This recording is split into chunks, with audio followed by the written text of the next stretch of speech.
మంచిర్యాల జిల్లా వేమనపల్లి మండల భారతీయ జనతా పార్టీ అధ్యక్షుడు ఏటా మధుకర్ గారు మరణించడం చాలా దురదృష్టకరం. భారతీయ జనతా పార్టీ తెలంగాణ రాష్ట్ర శాఖ తరఫున, తెలంగాణ రాష్ట్ర భారతీయ జనతా పార్టీ కార్యకర్తల తరఫున వారి ప్రగాఢ సానుభూతి తెలియజేస్తూ వారి ఆత్మకు శాంతి చేకూర్చాలని చెప్పి, వాళ్ళ కుటుంబానికి మనోధైర్యం కల్పించాలని చెప్పి భగవంతుని ప్రార్థిస్తూ ఈరోజు భారతీయ జనతా పార్టీ రాష్ట్ర అధ్యక్షులు రామచంద్రరావు గారు వారే స్వయంగా రావాలని అనుకున్నారు. అనుకోకుండా ఢిల్లీ నుంచి ఫోన్ రావడం వల్ల వెంటనే పక్కన మన శాసనసభ్యులు హరీష్ గారు, సిరిపూర్ కాగజ్నగర్ యొక్క శాసనసభ్యులు హరీష్ గారు కూడా రావడం జరిగింది. రాష్ట్ర అధ్యక్షుని యొక్క సూచన మేరకు నేను కూడా ఈరోజు రావడం జరిగింది. దీన్ని ఆత్మహత్యగా మాత్రం మేము కాదు, మాతో పాటు ఇక్కడ ఈ ప్రాంతంలో మీరే విషయాలు ఎవ్వరు కూడా ఆత్మహత్య భావిస్తారు. హరీష్ గారు చెప్పినట్టు ఇది కాంగ్రెస్ పార్టీ నాయకులు చేసినటువంటి హత్యగా మాత్రమే భావిస్తారు. భారతీయ జనతా పార్టీ కార్యకర్తలు ఎవరు ఆత్మహత్య చేసుకునే స్థితిలో ఉండరు ఎవరు కూడా. కానీ ఇక్కడ ఎంత అరాచకం చేస్తే, ఎంత అరాచకం చేస్తే ఇటు పోలీసులు అటు కాంగ్రెస్ పార్టీ కార్యకర్తలు ఎంత అరాచకం చేస్తే, ఎంత ఇబ్బందులు పడితే ఒక ధైర్యం ఉన్న నాయకుడు వాళ్ళ ఆత్మహత్య చేసుకున్నాడు మనం అర్థం చేసుకోవాల్సిన అవసరం ఉంది. వాళ్ళ ఆయన ఇల్లు చూడండి, ఇంత ఇంటీరియర్ ప్లేస్ అంతా కూడా ఒక జంగల్ ప్లేస్.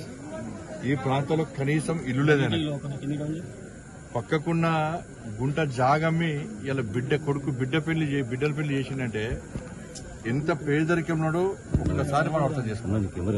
ఆ పేదరికంలో ఉన్నప్పుడు కూడా నమ్మిన సిద్ధాంతం కోసం భారతీయ జనతా పార్టీ కోసం పనిచేస్తున్నటువంటి ఒక నిక్కార్సైన కార్యకర్త మధుకర్.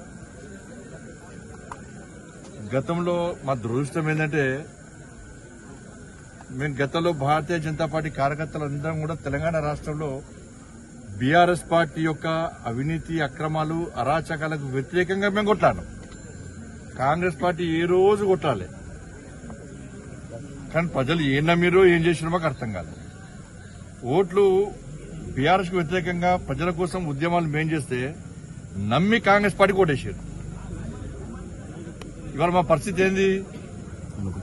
ఆ రోజు బీఆర్ఎస్ పార్టీ అరాచకాలు చేసింది, కార్యకర్తల మీద లాఠీచార్జ్ చేశారు, కార్యకర్తలను 100 రోజుల పాటు, నెల రోజుల పాటు జైల్లో వేసారు, కాలు చేతులు విరగొట్టారు, రౌడీ షీట్స్ ఓపెన్ చేశారు.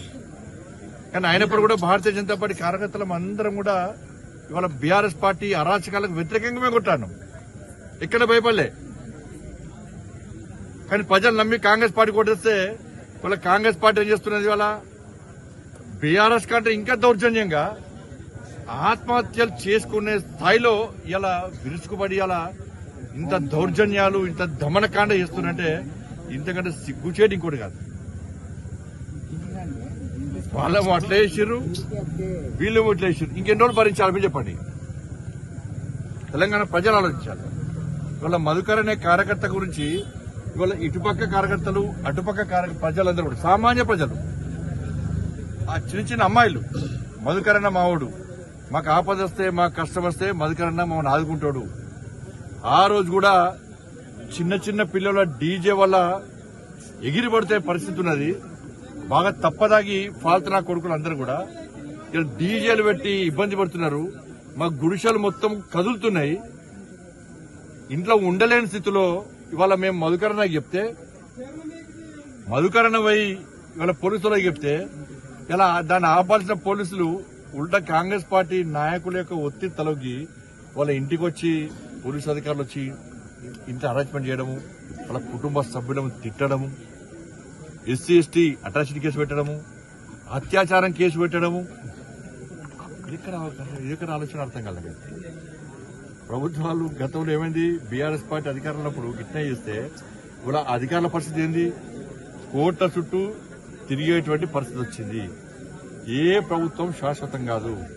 నేను మళ్ళీ చెప్తున్నా, మీరు ఏం చేసినా ఏం చేసినా కూడా నెక్స్ట్ తెలంగాణ రాష్ట్రంలో ఏర్పడేది నరేంద్ర మోడీ గారి ప్రభుత్వం, భారతీయ జనతా పార్టీ ప్రభుత్వం అన్న విషయాన్ని ఒక్కసారి పోలీసు అధికారులు కానీ హరాస్మెంట్ చేసే కార్యకర్తలకు, కాంగ్రెస్ పార్టీ కార్యకర్తలు, బీఆర్ఎస్ పార్టీ కార్యకర్తలు కూర్చుంటాం. చుక్కలు చూపెడతాం. మేము అరాచకం చేయమేము. ప్రజల్ని ఇబ్బంది పెట్టేటోళ్లను, ప్రజల ఆస్తులను దోచుకునే వాళ్ళను ఎట్టి బస్సులో వదిలిపెట్టాం. గుర్తుంచుకోండి. చాలా మంది అనుకుంటారు, బీజేపీ చాలా రోజులు చెప్తారు, ఈసారి ఎట్టి పనులకు వచ్చేది భారతీయ జనతా పార్టీ ప్రభుత్వమే. ఇలా యూపీలో చూడండి, ఇతర రాష్ట్రాలు చూడండి, ఎట్లా పాలన చేస్తాం. గుండాగిరి చేస్తూని, రౌడిజం చేస్తూని, ప్రజల మాన ప్రాణ ధనాన్ని దోచుకుంటాలను, ఆస్తులను దోచుకుంటాలను ఏ విధంగా శిక్షిస్తున్నామో ఒక్కసారి వచ్చండి. అదే పరిస్థితి తెలంగాణ రాష్ట్రంలో రాబోతుంది.